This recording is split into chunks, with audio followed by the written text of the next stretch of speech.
"Daddy, I'm afraid." A soldier purchased an abandoned ranch for $1, and a girl warned him.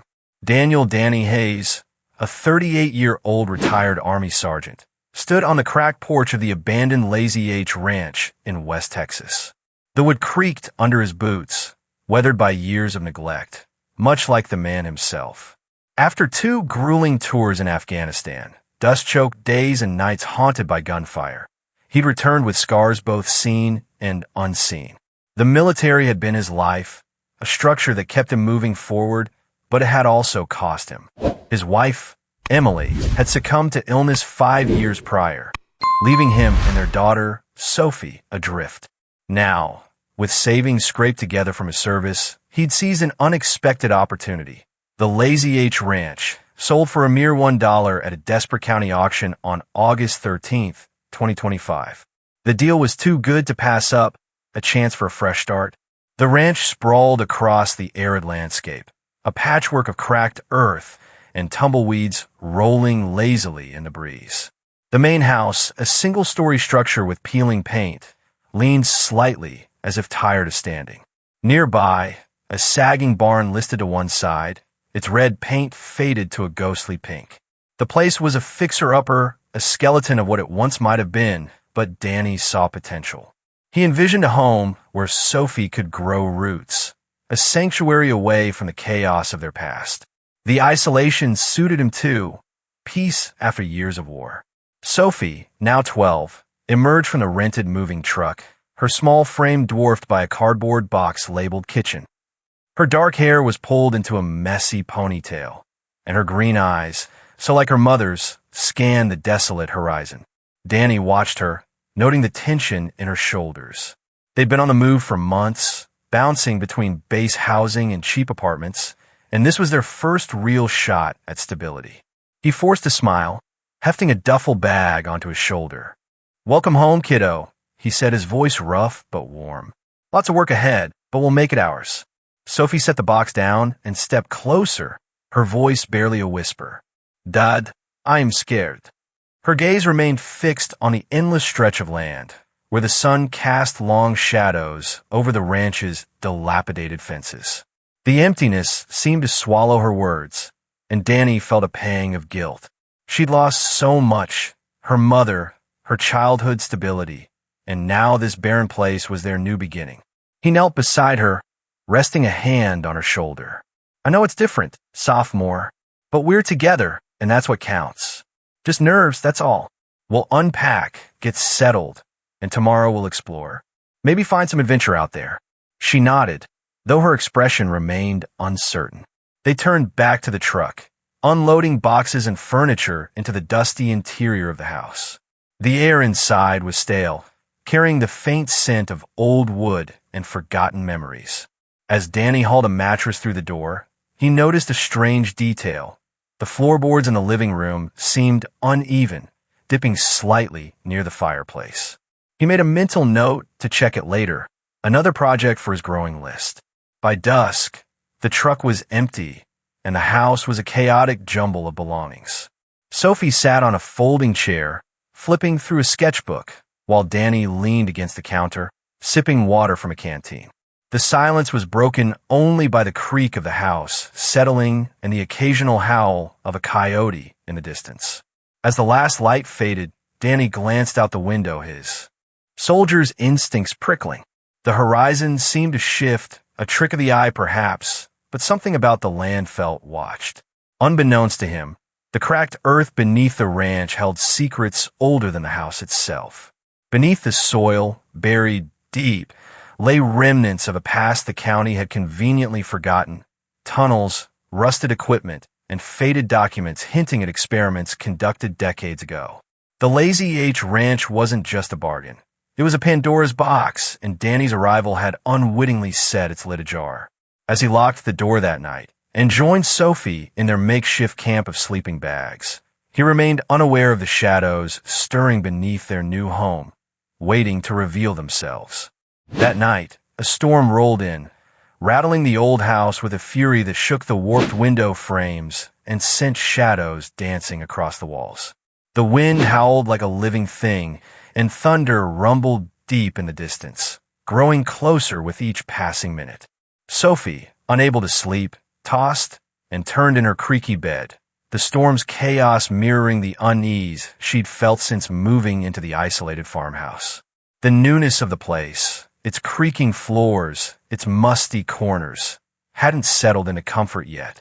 Finally, driven by restlessness, she slipped out of bed, pulled on her raincoat, and wandered outside, the cold rain stinging her face. She froze mid-step near the barn, her breath catching in her throat. A pale girl, no older than 14, stood just beyond the barn's sagging door, her figure barely discernible through the sheets of rain. Her dress was tattered, the fabric hanging in damp, rag strips, and her eyes, deep and hollow, seemed to glow faintly in the storm's dim light. Water streamed down her face, but she didn't flinch, didn't blink. Sophie's heart pounded as the girl's lips moved, her voice cutting through the wind like a whisper from the grave. "Leave, or it'll take you too," she said, her tone flat and urgent. Before Sophie could respond, the girl vanished, dissolving into the rain as if she'd never been there, leaving only the echo of her words. Sophie stumbled back toward the house, her boots slipping in the mud, panic rising in her chest. She burst through the door, rain dripping from her coat, and ran to Danny's room, her sobs breaking the storm's roar. "Dad, I'm scared. A girl told me to leave," she cried, clutching his arm as tears mixed with rainwater on her cheeks.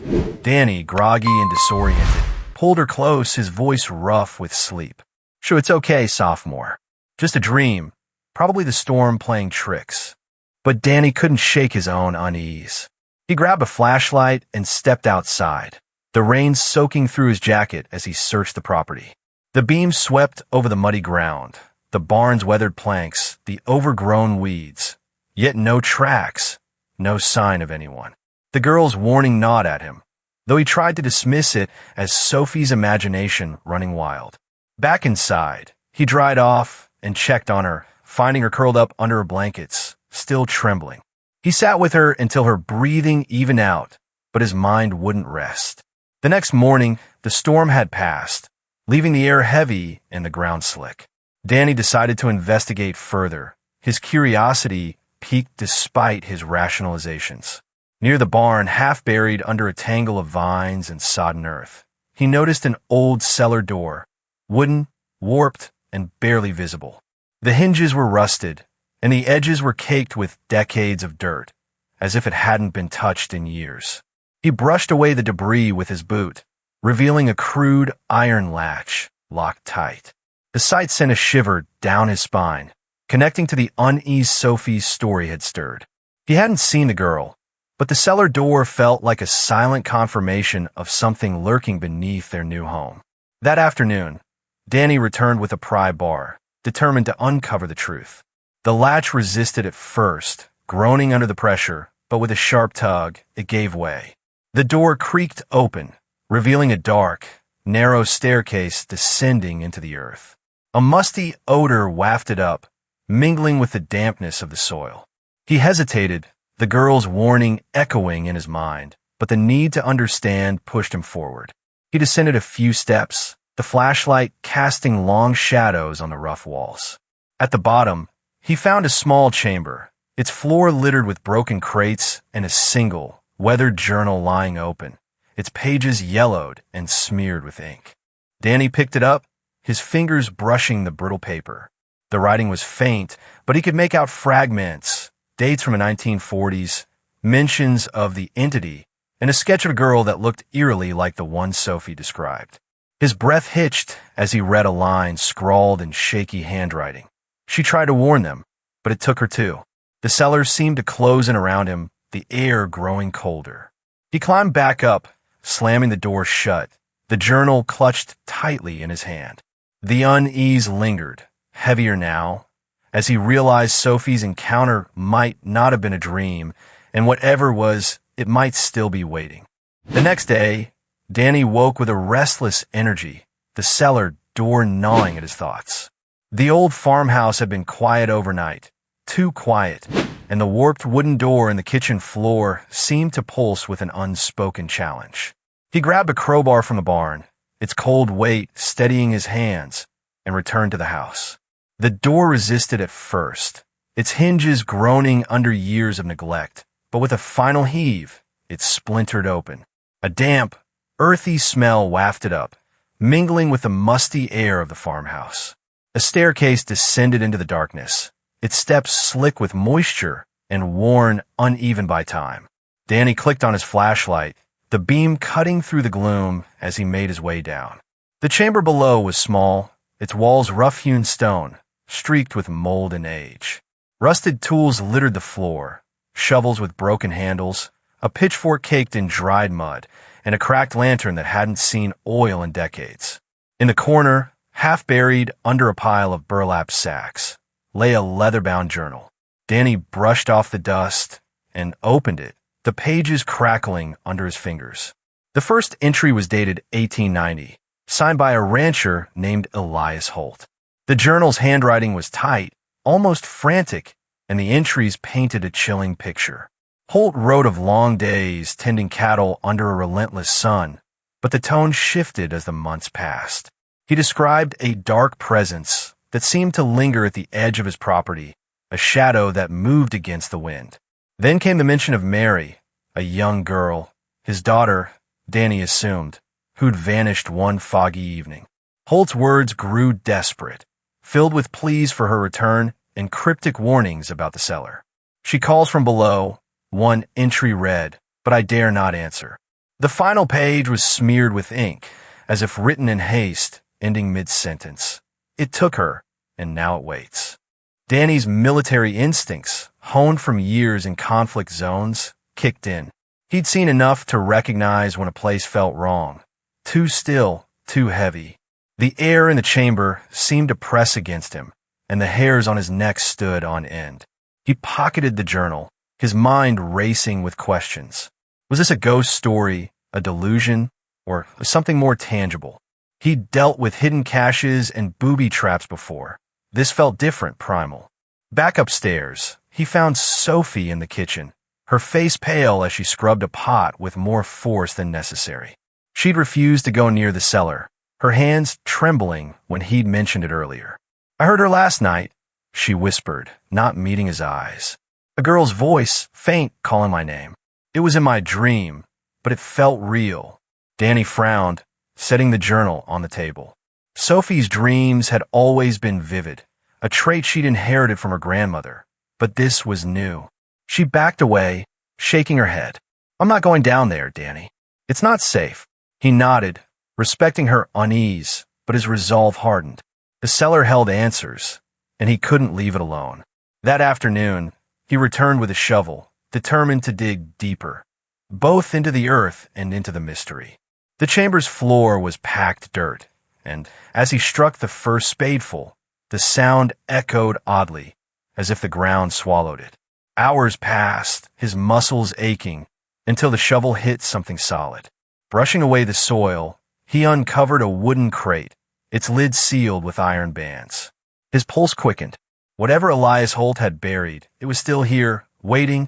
As dusk fell, a cold breeze stirred through the cellar, though the farmhouse above was still. Danny paused, listening. For a moment, he thought he heard it too, a faint, childlike whisper, too soft to make out. He gripped the shovel tighter, the journal's warnings echoing in his mind. Sophie was right to be afraid, but he couldn't stop now. The secret was close, and whether it was a relic of the past or something alive, he'd face it head on. With a shovel and determination, Danny uncovered a hidden compartment beneath the cellar floor. The old ranch house had been a mystery since he'd bought it for a mere $1, a deal too good to pass up despite the locals' hushed warnings. The cellar was damp and cluttered, its stone walls crumbling with age, but Danny's persistence paid off.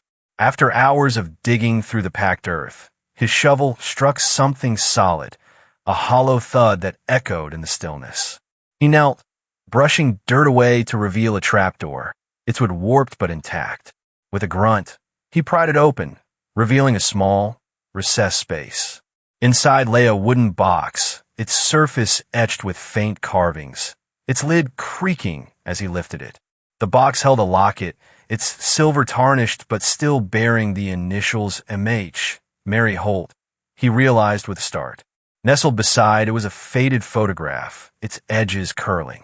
The image showed a family, a stern-looking man with a thick beard, presumably Elias Holt, a woman with tired eyes, her hand resting on his shoulder, and a young girl with Mary's delicate features, her smile faint but present. Danny's hands trembled as he held the photo, the weight of history pressing down.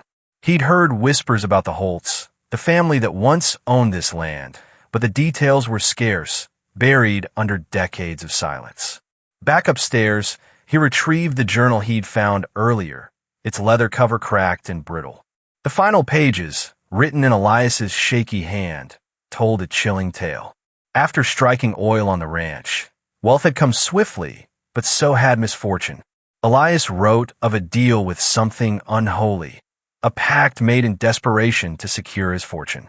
The ink smeared where his pen had lingered, as if he'd hesitated to confess.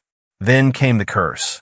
Mary's sudden vanishing, the livestock dying, the house filled with unexplained noises. Elias blamed himself, his words growing frantic. She's gone because of me. It watches still. Danny felt a chill crawl up his spine. The ranch's suspiciously low price now a grim explanation. That night, the air grew heavy, the ranch house creaking as if settling into its secrets. Sophie, his younger sister who'd insisted on staying with him, woke screaming, her voice piercing the darkness. "She's mad we're here," she cried, clutching the blanket to her chest. Danny rushed to her side, his heart pounding. Her wide eyes stared past him, toward the window, where the moonlight cast long shadows across the room. Before he could comfort her, footsteps echoed outside, slow, deliberate, crunching on the gravel. He grabbed a flashlight and peered out, but the yard was empty, the night silent except for the wind rustling the dry grass. The footsteps returned, closer this time, circling the house. Danny's grip tightened on the flashlight, its beams slicing through the dark. Nothing moved, yet the sound persisted, a ghostly tread that seemed to come from nowhere and everywhere. Sophie whimpered, burying her face in her hands. "It's her," she whispered. "Mary doesn't want us here." Danny wanted to dismiss it as imagination, but the locket and journal weighed on his mind. The ranch wasn't just a bargain. It was a threshold, and something beyond it was stirring, awakened by their presence. He sat by Sophie, the photo and locket on the table between them, the journal's pages fluttering slightly as if stirred by an unseen breath. The footsteps faded, but the unease lingered, a shadow that clung to the walls. Danny knew they couldn't leave. Not yet. The past was unraveling, and with it, the truth about Mary Holt and the unholy bargain that had cursed this land. Danny couldn't shake the unease that had settled over the Lazy H ranch since the strange occurrences began. Determined to get answers, he installed a pair of second-hand security cameras, their lenses trained on the barn and the house's perimeter. The first night yielded nothing but the rustle of wind through the sagebrush, but on the third night, at exactly 3 a.m., the grainy footage revealed a figure. A pale girl stood near the barn, her long hair whipping in the breeze, her face illuminated faintly by the moonlight. Her lips moved as if speaking, but the audio crackled with static, rendering her words unintelligible. Danny replayed the clip obsessively, his heart pounding, unable to discern if she was real or a trick of the night. Seeking clarity, he reached out to Margaret Hensley, a local historian with a reputation for knowing the area's buried past. She met him at the ranch the next afternoon, her gray hair pulled back tightly, her eyes sharp behind wire-rimmed glasses. Over a cup of bitter coffee, she unraveled the Lazy H's dark history. In the 1890s, Elias Hargrove, Danny's great-grandfather, struck oil on the land, a find that promised wealth but ignited a bitter dispute with a rival family, the Calhouns. The conflict escalated, and whispers spread that Elias's young daughter, Mary, had been kidnapped by the Calhouns, or worse, vanished under circumstances no one dared confirm. Margaret's voice lowered as she added, "Folks around here talk of a guardian spirit, said to protect the land from those who'd exploit it. Some say it's Mary, bound here by unfinished business. The revelation chilled Danny to the bone. He thanked Margaret, who left with a warning. Be careful what you stir up, Danny. Some things don't rest easy. That night, he retrieved his old service pistol from a lockbox, its weight familiar in his hands. He wasn't a soldier anymore, but he'd be damned if he'd let anything threaten Sophie, his young daughter who'd already lost so much. He checked the cameras again, but the girl's presence seemed to grow bolder. The next evening, as dusk settled, Sophie shrieked from the living room. Danny rushed in to find her pointing at the window, with a pale girl's face pressed against the glass, her eyes wide and unblinking. The pistol trembled in his grip as the figure vanished, leaving only the reflection of his own fear staring back. Days passed, and the encounters intensified. The girl appeared at different windows, her form flickering like a bad signal, her silent words lost to the static. One morning, Danny found faint footprints in the dew outside, too small to be anyone living on the ranch. He set up motion sensors, but they triggered with no visible cause, the air thick with an unnatural stillness. Sophie began sleepwalking, muttering about the girl who cries, and Danny's resolve hardened. He'd protect his daughter, even if it meant confronting whatever, or whoever, haunted the Lazy H. The pistol stayed close, a cold comfort against the growing certainty that this was no ordinary spirit, but something tied to the land's blood-soaked past. As the nights wore on, Danny's exhaustion deepened. He started keeping a journal, noting every sighting, every odd sound, a creak in the attic, a whisper on the wind that sounded like a child's voice. One evening, he caught Sophie drawing at the kitchen table, her crayons scattered across a sheet of paper.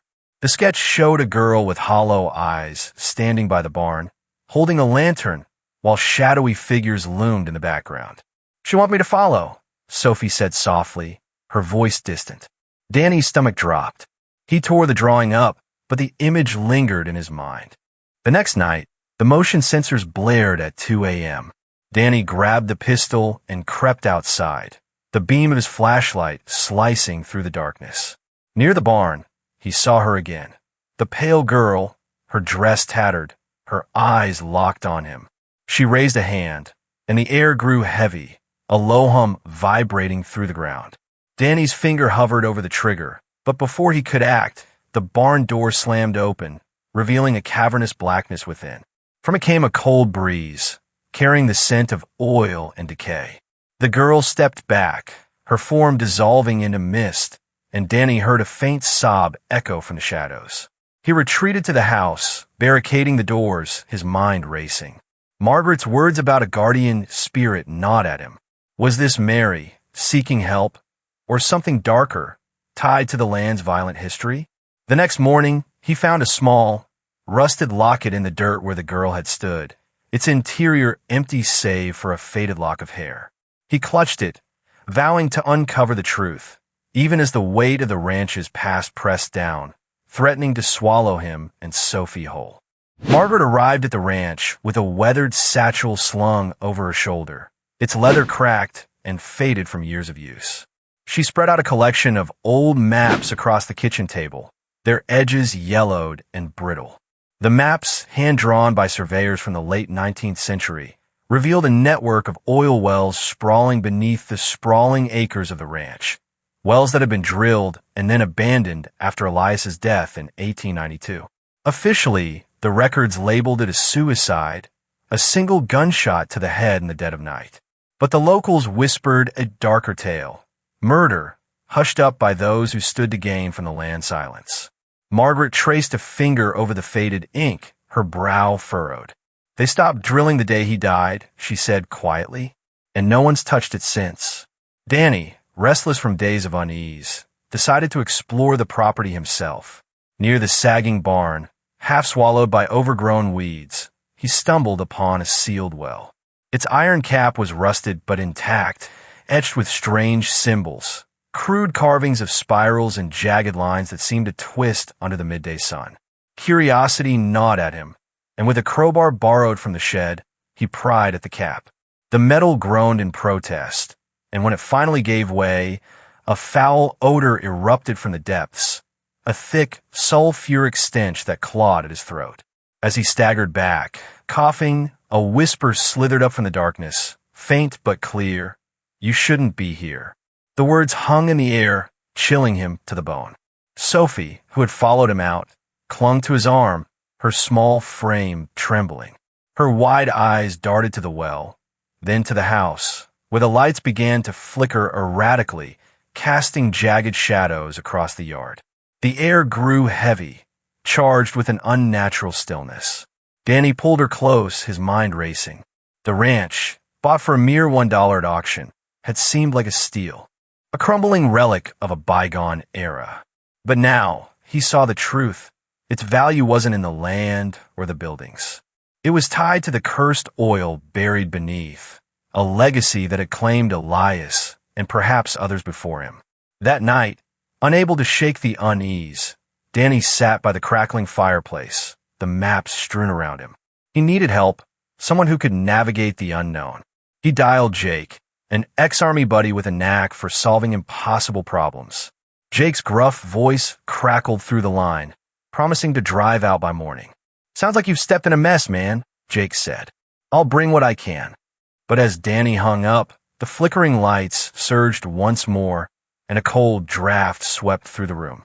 Sophie, huddled on the couch, whimpered. The girl, the spectral figure who'd been appearing to them since they moved in, stood in the corner, her translucent form glowing faintly.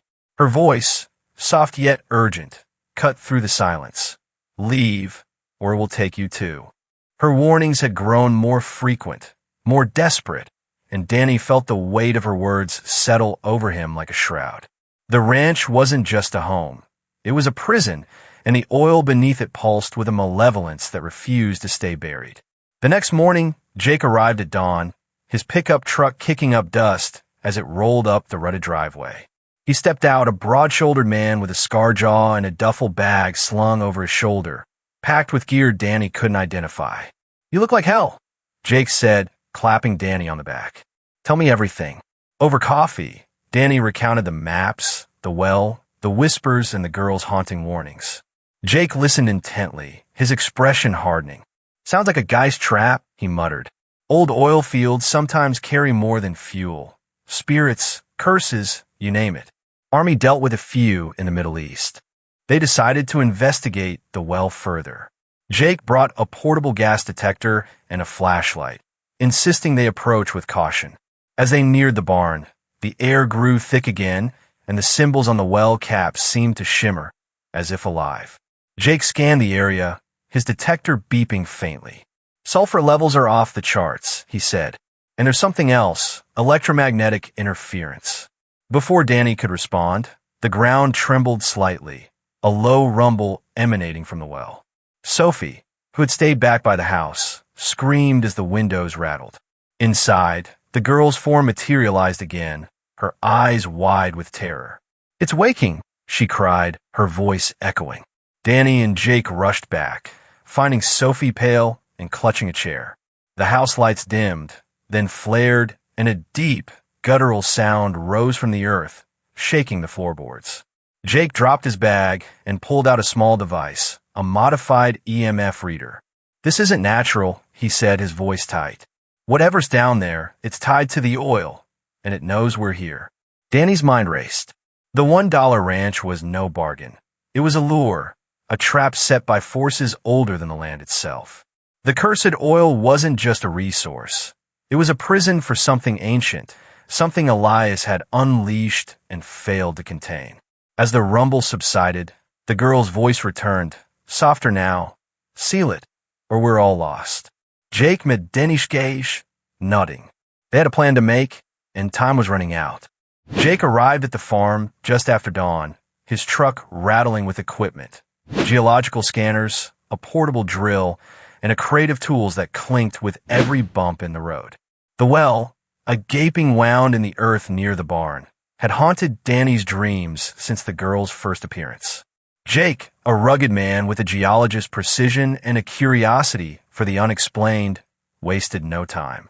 He set up his gear, his boots crunching on the dry soil, and began his investigation. Within an hour, he called Danny over, his face grim. Scattered around the well's rim were traces of an old ritual, melted candle stubs, brittle animal bones, and a blood-stained cloth, its edges frayed and dark with age. The air felt thick, charged with something Danny couldn't name. As Jake photographed the findings, the girl appeared again. She materialized at the well's edge, her form flickering like a bad hologram, her dress tattered and soaked in what looked like oil. Her voice cut through the morning stillness, clear and desperate. "The oil took me. Stop it." Danny stumbled back, his heart pounding, while Jake froze, his camera dangling. The girl's eyes locked on Danny's, pleading, before she vanished, leaving only the echo of her words. Determined to end whatever plagued the farm, Danny and Jake worked through the afternoon to seal the well. They mixed concrete in a frantic rhythm, pouring it into the hole, the gray sludge hissing as it filled the dark space. Sophie watched from the porch, her small frame tense, clutching a stuffed rabbit. The last of the concrete settled, and for a moment, silence reigned. Then the ground shook, a low rumble that rattled the barn's weatherboards.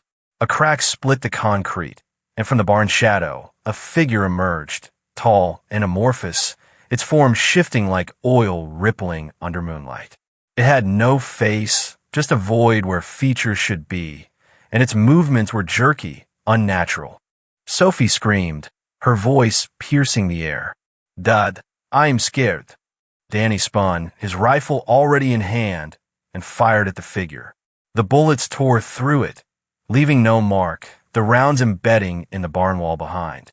The shadow didn't falter, drifting closer, its presence cold and suffocating.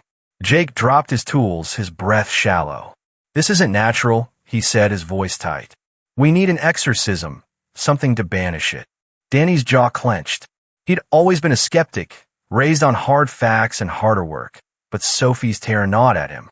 An exorcism felt like stepping into madness, a line he wasn't sure he could cross. Yet the alternative, watching this thing stalk his daughter, was worse. He glanced at Sophie, her eyes wide with fear, then at the shadow, now hovering near the well's broken seal. The girl's voice echoed again, faint but urgent. "Stop it." Jake rummaged through his truck, pulling out an old book he'd kept for emergencies, a weathered guide to rituals, picked up from a pawn shop years ago. He flipped to a page marked with a yellowed note, muttering about salt circles and Latin phrases. Danny hesitated, his hand on Sophie's shoulder, torn between protecting her sanity and confronting the unknown. The shadow pulsed, its form stretching toward them, and the decision loomed. Fight with faith or flee into uncertainty. As the tension mounted, a sudden wind whipped across the farm, carrying a sour, metallic scent. The shadow pulsed faster, its edges fraying as if reacting to the air. Sophie clung to Danny, her sobs muffled against his shirt, while Jake began sketching a rough salt circle in the dirt, his hands trembling but determined. He recited the Latin phrases haltingly, the words foreign on his tongue. Exorcizo omnis spiritus immund. The shadow recoiled, its form twisting, but it didn't retreat. Instead, it let out a low, guttural sound, like oil bubbling in a deep fryer, and the ground beneath them trembled again. Danny's resolve wavered. He pulled Sophie behind him, his mind racing. Could this really work, or was he risking her mind for a desperate gamble? The girl's voice returned, stronger now, overlapping with the shadow's noise. "The oil took me. Break the seal." Danny's eyes darted to the cracked concrete, realization dawning. The well wasn't the source, it was a conduit. The real seal might be deeper, tied to whatever ritual had started this. Jake tossed Danny a bag of salt, urging him to join the circle. Reluctantly, Danny stepped forward, pouring salt in a shaky line, his free hand gripping Sophie's. The shadow lashed out, tendrils of darkness reaching for them, but the salt held, glowing faintly as Jake's chants grew louder. The air crackled, and for a moment, the shadow shrank, its form collapsing into the well. Silence fell, heavy and uncertain, but it wasn't over. From the barn came a creak, followed by a slow, deliberate thud. Something was stirring inside, and Danny knew the standoff was far from resolved. He tightened his grip on Sophie, steeling himself for whatever came next, while Jake panted, the ritual book trembling in his hands. Desperate, Danny felt the weight of the unseen pressing down on him. The whispers from the well had grown louder, the shadowy figure more aggressive, its presence a cold hand on his spine. With no other options, he reached out to Father Ramirez, a weathered priest known across the rural backroads for his experience with hauntings. Ramirez arrived on August 20th, 2025, his cassock dusted with the red earth of the plains, a worn leather satchel slung over his shoulder. His eyes, sharp and knowing, met Danny's as they stood before the crumbling well at the edge of the property. The ritual began at dusk, the sky bruising purple over the Oklahoma farmland. Ramirez lit a bundle of sage, its smoke curling upward like a prayer, while Danny held a flickering lantern. The priest's voice rose, steady and firm, reciting Latin prayers that seemed to stir the air itself. The well responded, water rippled without wind, and a shadowy figure emerged, its form twisting in the smoke. A shriek pierced the silence, raw and anguished, as the figure convulsed. Then, slowly, it solidified into the shape of a girl, her features emerging like a photograph developing in acid. She was Mary Holt, her face pale and young, her eyes hollow with centuries of sorrow. Her dress, tattered and stained, clung to her as if soaked from the well. She spoke in a voice that trembled, each word a confession torn from the past. Elias Holt, she said, her gaze fixed on Danny, made a pact with something dark, something hungry. For oil wealth he offered me. My blood sealed the curse, binding me here.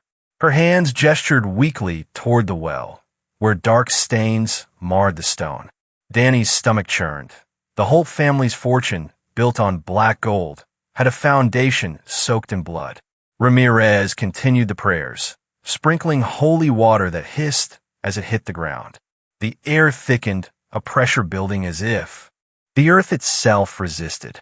Mary's form flickered, her voice growing fainter. "You freed me," she whispered, a faint smile breaking through her grief. "Thank you." With that, the shadow dissipated, unraveling like smoke caught in a breeze. The girl faded, her presence lifting from the well, leaving only the echo of her gratitude. The house grew quiet, the oppressive gone. Danny exhaled, his shoulders slumping as the tension drained away. Ramirez packed his satchel, offering a nod of reassurance before departing into the night. Alone again, Danny ventured into the cellar, the lantern casting long shadows on the damp walls. There, on the dirt floor where the locket had once lain, he found a new one, small, silver, its chain unbroken. He opened it, expecting a portrait or lock of hair, but it was empty. Yet, it felt peaceful, a quiet weight in his hand, as if Mary's spirit had left behind a token of closure. He sat there, the locket in his palm, listening to the stillness. The curse was broken, but the history lingered, a reminder of the price paid for wealth and the redemption found in release. Outside, the first stars pierced the sky, and for the first time in months, Danny felt the house was truly his. The next morning, Danny woke to a soft light filtering through the kitchen window, the air carrying the scent of dew and earth. He decided to explore the property further, drawn by a curiosity he couldn't shake. Near the well, he noticed a patch of ground that seemed disturbed, the grass thinner than the surrounding area. With a shovel from the shed, he began to dig, the blade cutting into the soil with a rhythmic thud. After several minutes, he uncovered a rusted metal box, its edges corroded but intact. Inside, he found old photographs, Mary as a child, Elias with a stern face, and a family portrait frozen in time, along with a yellowed letter. The letter, written in Elias's hand, detailed his desperation during the oil bust of the 1930s, his encounter with a shadowy figure promising riches, and the ritual that ended with Mary's disappearance. The words were frantic, stained with regret, ending with a plea for forgiveness. Danny's hands trembled as he read, piecing together the full weight of the past. He carried the box back to the house, placing it on the kitchen table beside the locket. The silence was different now. Not empty, but filled with a strange sense of resolution. He wondered if Mary's spirit had lingered to guide him to this truth, to close the chapter her father had left open. Later, he contacted a local historian, sharing the findings, hoping to document the Holt family story and ensure Mary's sacrifice wasn't forgotten. As days passed, the house settled around him, its creaks and whispers now just the sounds of an old structure breathing, no longer haunted by the past. With the curse lifted, a weight seemed to lift from the land itself, as if the air grew lighter and the creaks of the old ranch house softened. Danny and Sophie stood side by side in the dusty yard, surveying the cracked barn and sagging fences, their resolve hardened by the trials they'd faced. The county, learning of the oil's dark history, its ties to greed, betrayal, and the spectral presence of Mary, offered a fair market value to buy the property. Developers hovered like vultures, eager to turn the sprawling acres into another strip of suburbia.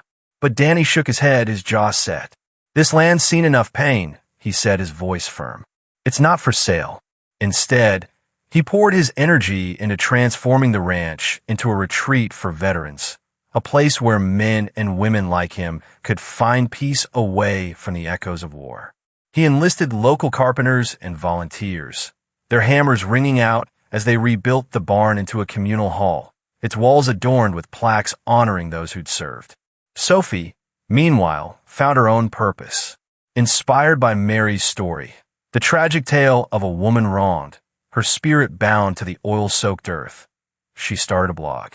Her first post was a raw, heartfelt recounting of their encounter with the ghost, the locket's discovery, and the curse's breaking.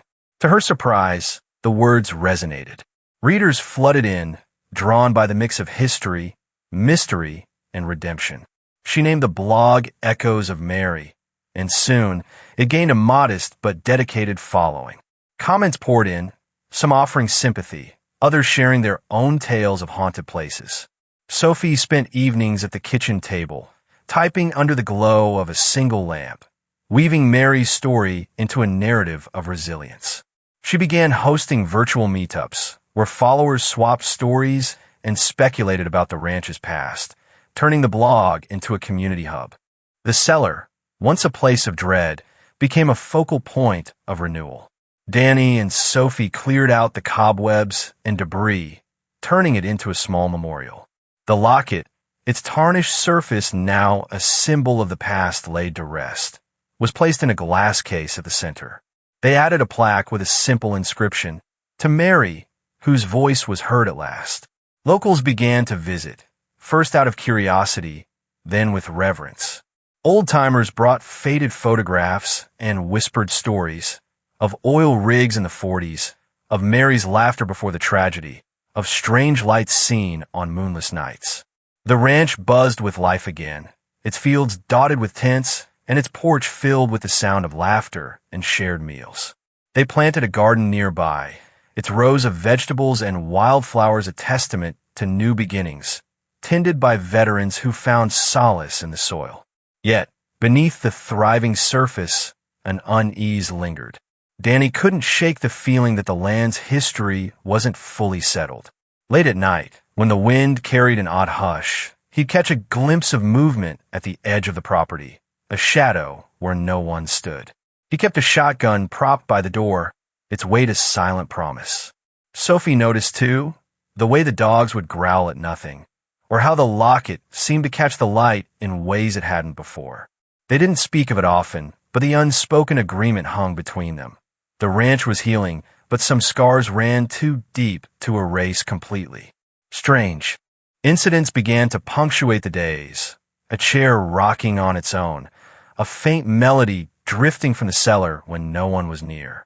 Danny started keeping a journal, noting each occurrence, while Sophie researched local folklore, uncovering hints of other spirits tied to the oil boom. As the retreat grew, so did their vigilance, a quiet acknowledgement that the past might yet have one more story to tell. They held on to hope, though, that whatever lingered would find peace in the new life they built. Years later, on a quiet night in 2030, Sophie, now 17, sat cross-legged on the porch of the old ranch house, the air thick with the scent of sagebrush and the distant lowing of cattle. The stars were bright over Juniper Hollow, a stark contrast to the flickering lantern beside her.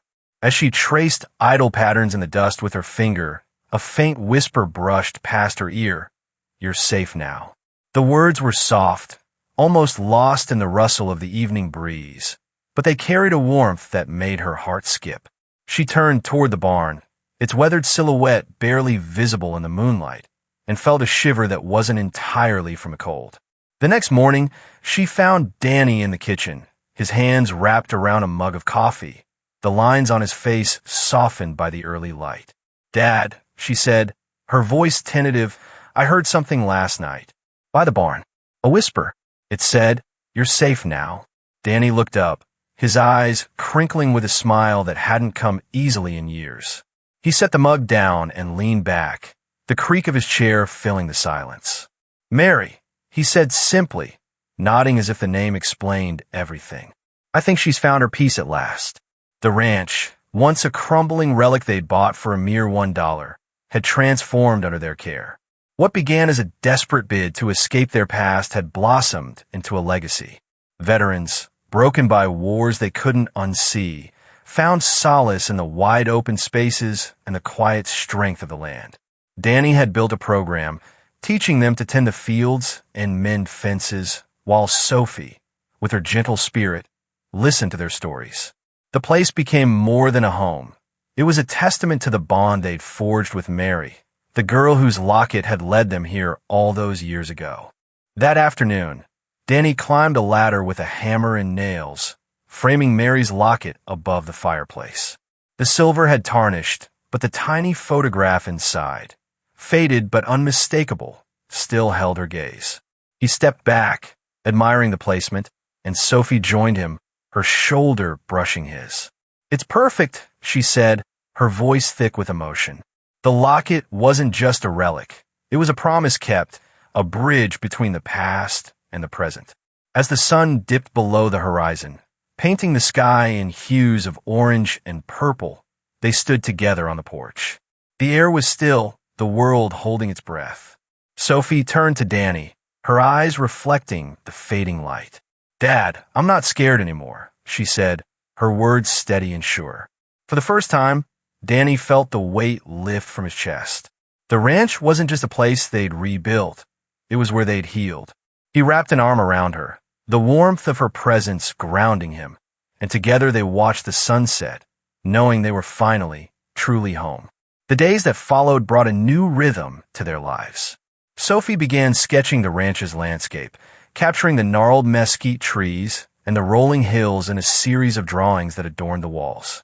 Each stroke of her pencil seemed to weave Mary's spirit into the fabric of their home. Danny, meanwhile, expanded the veteran program, adding a small workshop where the men and women could carve wood or weave baskets, turning their hands to creation instead of destruction. The sound of laughter, once rare, now echoed across the fields as the group bonded over shared meals and shared stories. One evening, as a storm rolled in from the west, Sophie found an old tin box buried near the barn, its lid rusted shut. Inside were letters, yellowed and brittle, written in Mary's hand. They spoke of hope, of a girl who dreamed of a safe haven, and of the land she'd loved. Tears stung Sophie's eyes as she read, and she brought the letters to Danny.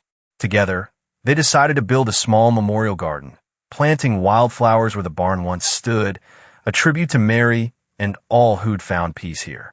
The first raindrops fell as they worked, washing the earth and blessing their efforts. By 2031, the ranch had become a beacon. Families visited, drawn by tales of healing, and the veteran stories inspired a community. Sophie, now on the cusp of adulthood, took on a leadership role, her confidence growing with each passing season. Danny watched her with pride, seeing not just his daughter, but the legacy of Mary's courage reflected in her. One night, as they sat by the fireplace, the locket gleaming above them, Sophie whispered, "She's still with us, isn't she?" Danny nodded, his voice low. Always will be. As the years stretched on, the ranch remained their anchor. The whispers faded, but the sense of safety lingered, a quiet gift from the past. And with each sunset, Danny and Sophie stood together, their bond unbreakable, their home a living testament to the power of resilience and love.